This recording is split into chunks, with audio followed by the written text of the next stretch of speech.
That I'm riding with it, 5 or 6, I can't find those digits. Line them up and say mind your business. Don't you know that my mind is different? Can't you tell that I'm riding with it, 5 or 6, I can't find those digits. Line them up and say mind your business.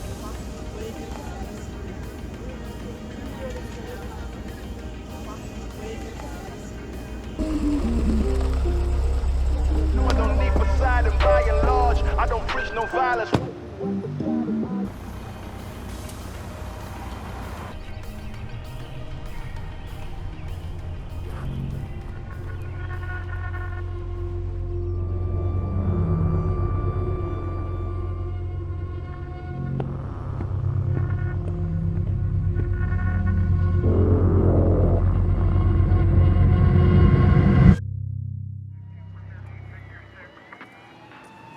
Police are still piecing together evidence after yesterday's shooting death in Malvern. It happened in broad daylight. The suspect, who was seen fleeing, is described as a brown man, perhaps in his 20s. When officers arrived, they found a man suffering from multiple gunshot wounds. Police say that this was a targeted incident and there is no threat to public safety.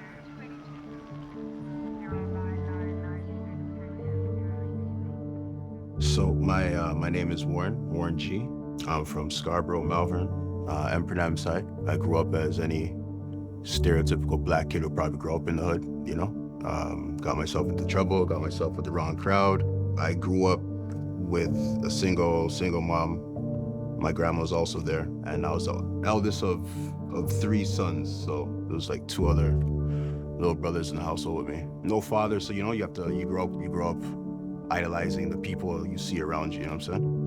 The males in your neighborhood. There was no one to stop me back then. My mom couldn't stop me. I wanted to see like what men do, you know what I'm saying? But there was no men in my household, and they're all on the block chilling, doing whatever they're doing, you know what I'm saying? With no father in the household, there was no proper guidance. Guys I glorified, these guys had respect, these guys had money, these guys had the girls, you know what I'm saying? The vibe was, I don't know, it was the early 2000s, late 90s, so it was, you know, 50 Cent, DMX, Jay-Z, you know, the classic hip-hop vibe, you know what I'm saying? There's a lot more darker than these times. So growing up in high school around those times, I wasn't the guy by any means. I was just a kid, you know what I'm saying? Trying to make a fucking name for myself, if anything. But I wasn't a baller, I wasn't a dancer. At the time, it was like, when you go to school, you're either a fucking baller, a dancer, or a gallus. I wasn't any of those, you know what I'm saying? Like, I was the kind of guy that was probably gonna rob you for your lunch tickets or your bus tickets, you know what I'm saying? Because I couldn't get home. My mindset was, it was dual, you know what I'm saying? So like on road, I wasn't the same as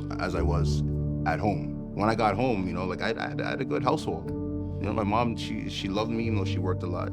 I had my grandmother and my 2 brothers, but when you're on road and you don't really have the male influences and shit, right? Your mind can take you places because you're trying to emulate something else, you know? Yeah.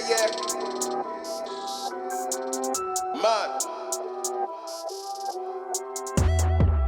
Look, tell a man no trouble. I don't want beef, man. I just want vibes.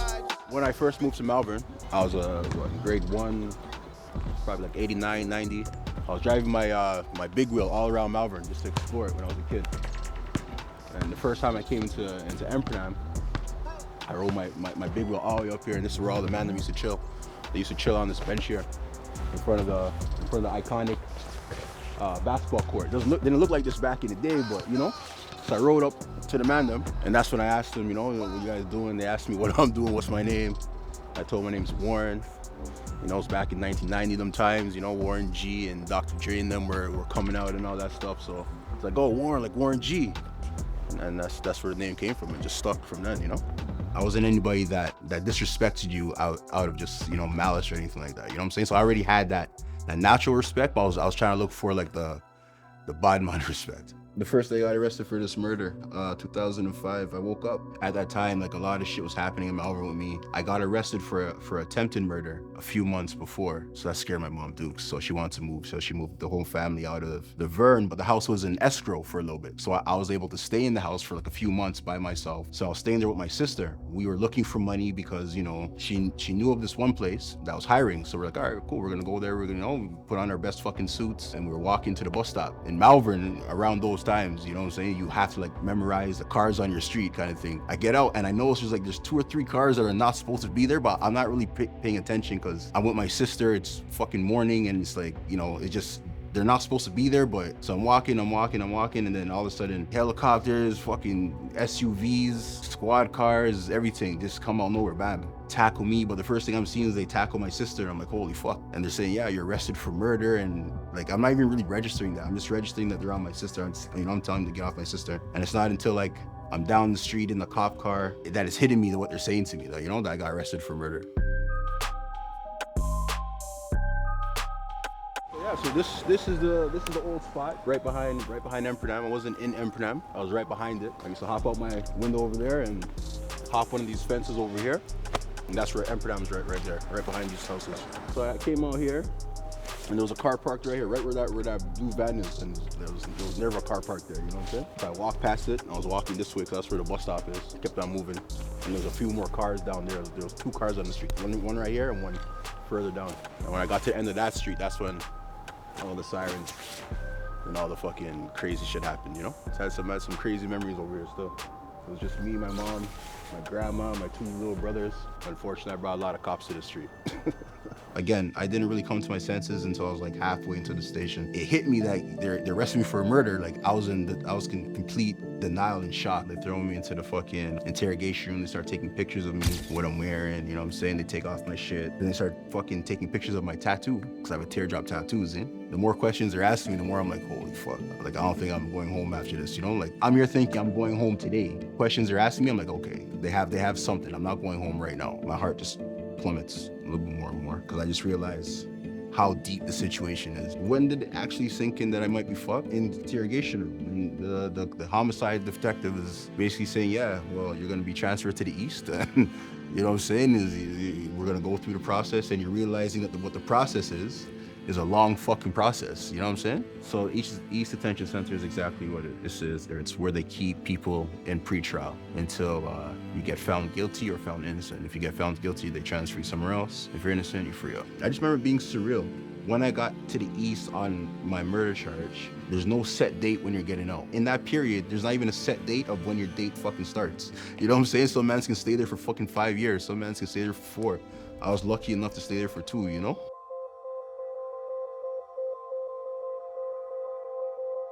Getting into my first day at trial, it's a bigger fucking court than the Scarborough courts, you know what I'm saying? It's a downtown court, so it's big, so it's like, it's so big, it makes you kind of feel like you're alone if you don't have people around you, you know? The more the day progressed, it's like being in that interrogation, it was just the more I realized I wasn't going home that day. And then you realize when you really calculate it, it's like months that you're not going home. The trial that I went through, that was a 6-month trial, bro. Now the evidence that they have, you know, it wasn't even that strong. It was all circumstantial, but you still have to go through the motions of it. When it got up to that point where they said, you know, they reached a decision, and I'm waiting in the box, waiting for the jury to line in and sit down and tell the judge what they decided. That whole time I was shaking. Every person I seen up until that point, every guy that was in with me that was facing a first-degree murder, none of them got out. And here I am sitting in a murder charge. My heart's pounding, you know what I'm saying? I'm like, am I coming home? Am I not coming home? But, you know, eventually the jury comes. They give the little paper to the judge. The judge reads it, he looks at me, he tucks it away, you know what I'm saying? And then he asks the jury, what's your decision? My heart's pounding. I don't know what the fuck's going on. I'm thinking the look that the judge gave me is like, I'm getting fried. But then the jury said, yo, not guilty. It was like the most surreal experience. It's like everything just like, the heaviness on my shoulders just fucking disappeared. Everything just, the nightmare that I was in just gone. Just like that. And it's just like, when he said that, like, it felt like everybody was shocked that they said that. Like, everybody expected to go a different way. They said not guilty, you know what I'm saying? So I'm like, yes. I'm like, okay, yeah, you know, I'm going home. The sweetest words in my ears, you know what I'm saying, is Mr. Abbey, you're free to go. The way it happened was just so fucking magical. They opened the box and I step out the box for the first time.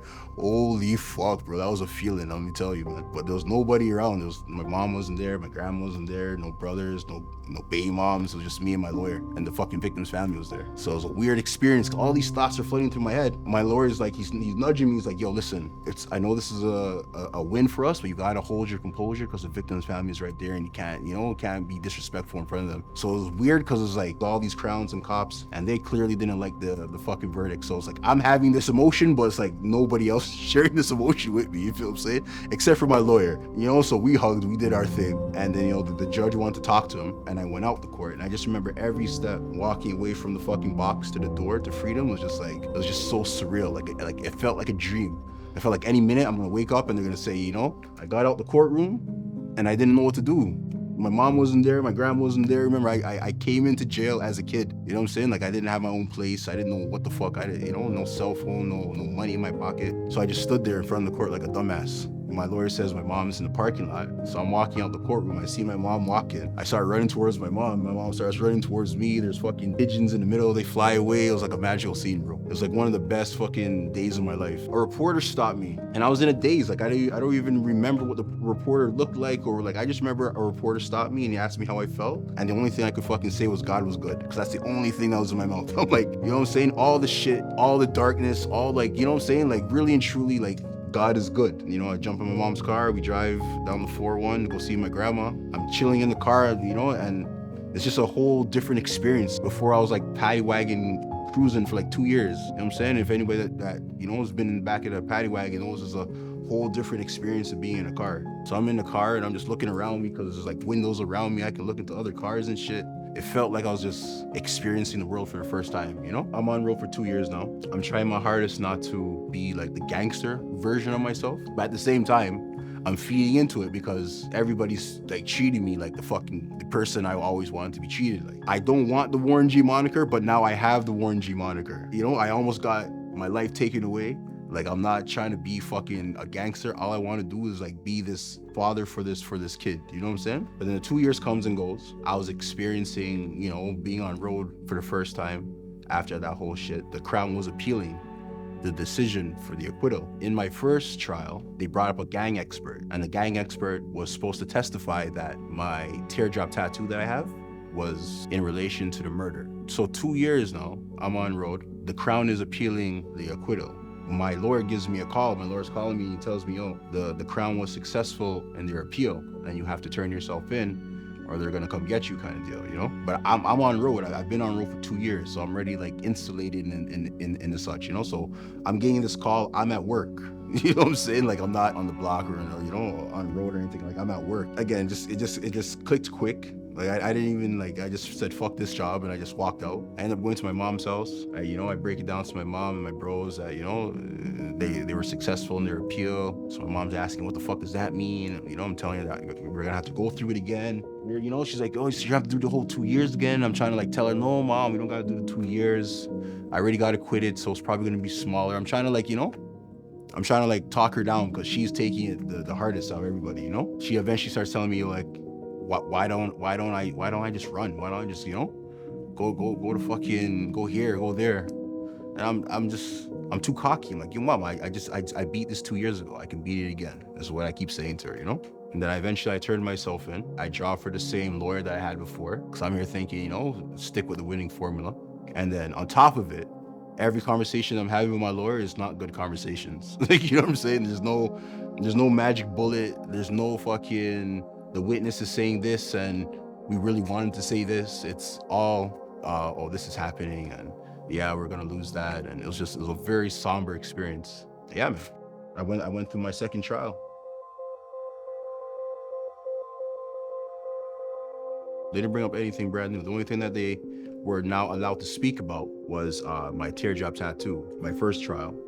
They weren't allowed to speak about my teardrop tattoo. They brought a gang expert to talk about it. His whole purpose that the Crown brought him for was to say the teardrop tattoo is only given to people who has lost somebody or they killed somebody. He's like, Mr. Abbey hasn't lost anybody in the last 5 years, so it obviously means Mr. Abbey has killed somebody.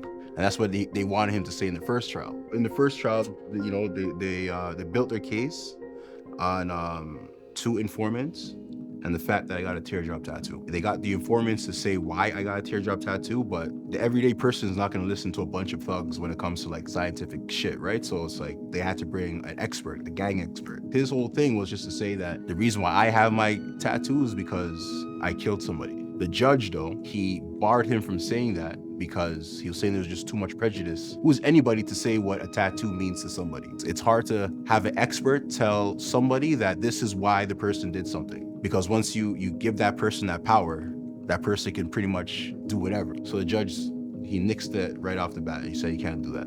But in the second trial now, the reason why the Crown was successful in their bid to have another trial, they said that the first trial judge made a mistake and that the Crown was allowed to ask those kind of questions. The second trial, he was allowed to talk about it. He was allowed to talk about the teardrop and all that other shit. And because of that, that's what kind of got me a little fucked up. The major motion of the first trial that I won, now they have it in their favor in my second trial. You know what I'm saying? So it's like, it was an uphill battle for them for my first trial. Now it's an uphill battle for me. And then when deliberations came, like I didn't go into deliberations with confidence versus the last time. You know what I'm saying? So it's like, I already started at a low place and it just kept on getting lower. Going through the second deliberation now, I think it took the jury about a day and a half. So a little less than the first time. I remember the first time we were all expecting that the jury was gonna take like a couple days, so like it wasn't really a thing. But like this time, like it just felt like so long. Like the decision making, it was just like we didn't understand why it was taking so long. A few hours later, they had their answer. They called me up. I was already expecting it, and you know, it was the same shit. The courtroom was full of cops. The courtroom was full of Crowns who were just interested in the case or what have you. And of course, there was the victim's family, but this time my family was there now too. But you know, that was just them realizing that they should have been there the first time type of deal, right? So now they're all there, but the decision didn't go the way it went, the way we wanted to go, you know? So when the jury made up their mind and they said what they said, you start hearing their screams from the back. Like, no, and all this, you know, shit. And it's just, the name of the game then is just to show no reaction. Cause it's like, you know, like right then you want to cry. Right then you want to fucking scream. Right then you want to jump up the fucking box and try to boogie. The only thing you could do is just not react. Cause that's the only thing you can fucking do. After that was just a blur. Couldn't tell you how long it took the paddy wagon to get there. I couldn't tell you how long I waited to get back into my cell. That whole night was just a blur, you know? I hate using the word surreal cause like I use it a lot. That's the only word I can really like say that gives it the framing of what it, because it felt like a dream. Like, you know what I'm saying? Like before, like I'm listening out for the words, Mr. Abbey, you're free to go, right? These are the words that I'm accustomed to. These are the words that I want.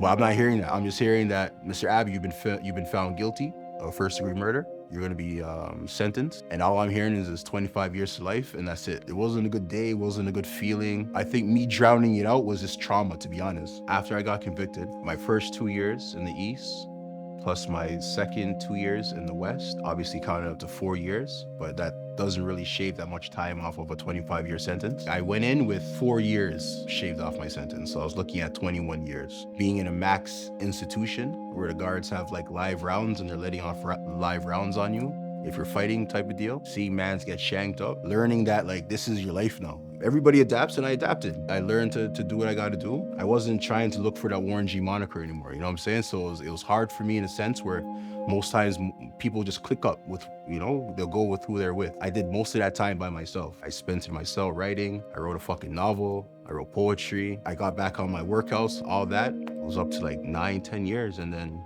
I remember somebody runs up to me and then they have this newspaper and they're like, yo, G, you gotta read this newspaper, man. You're in this newspaper. And I'm here thinking it's like it's an old newspaper. Cause I'm like, yeah, of course I'm in an old newspaper. But then they're like, no, it's today's newspaper. You're in today's newspaper, bro. So I'm reading it now and it's like, the lawyer is trying to use the gang expert that was in my case for his case. The defense is trying to use the Crown's witness, and the paper caught onto it because like, wait a minute, this is the same gang expert that was on the Abbey case. But now the Crown is trying to say to that defense lawyer, their expert is not even an expert and he's a fraud. That's what the Crown is saying. The paper's picking up on it, and I'm reading the paper And I'm like, holy fuck. So this guy's a fraud. You know what I'm saying? Get my lawyer on the phone. My lawyer already has the paper. You know what I'm saying? The faxes are buzzing in the back of the phone. It sounds like there's activity. I'm like, holy shit, there's motion now. There's motion in my shit. He's like, yo, man, this is something. I'm like, so this is appealable? I'm saying to my lawyer's like, yeah, this is appealable. This is what we're looking for type of deal, right? From when I seen that paper, that newspaper, it took like 5 years after that for it to manifest into like anything. Then eventually it happened, and I was at Workworth at the time, and then a guy walks up to me, he's like, yo, my girl tells me you gotta call your lawyer. So boom, now I call my lawyer now, and my lawyer gives me the good news. And it was just like, it was just one of those Warren, you're going home fucking moments. I was in prison for so long, I honestly thought like that was it for me. Like I didn't really have any motive of going home. Like I never really felt like I was a lifer. You know what I'm saying? But I never really, it just felt surreal to actually be going home. So when I got that fucking call now, when I got that answer, I just started acting like a fool. I started jumping up on range. I remember going to the bubble where the guards stay and chill and like dancing in front of them and shit, telling all the mandem are all fucking happy, and because the lifer's being freed up. So like everybody's celebrating, you know what I'm saying? It was a really good day in jail for me. It was a really good day.